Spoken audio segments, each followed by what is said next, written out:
কোন গোলামের প্রতি যদি আল্লাহর রহমতের নজর পড়ে যায়, গোলাম বাদশা হয়ে যায়। কি চিন্তা করেন আপনারা? কি চিন্তা করছেন? গোলামের প্রতি দৃষ্টি পড়লে গোলাম বাদশা হয়। এক ফোঁটা পানির উপরে রহমতের নজর পড়লে পানি ফোঁটা প্রশান্ত মহাসাগর হয়ে যায়। ওয়ারিদওয়ানুম মিনাল্লাহি আকবার। ওয়ারিদওয়ানুন, আল্লাহ পাকের সন্তুষ্টি, এ কথা বোঝানো হয়নি। ওয়ারিদওয়ানুন, সামান্যতম আল্লাহ পাকের সামান্যতম সন্তুষ্টি আকবার, আকাশ এবং জমিনের চাইতে অনেক অনেক অনেক বেশি।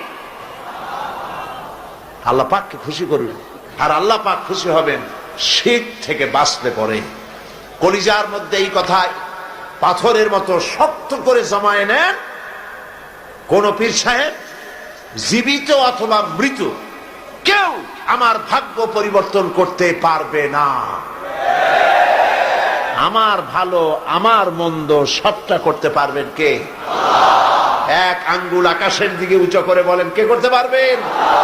জোরে বলেন, কে পারবেন?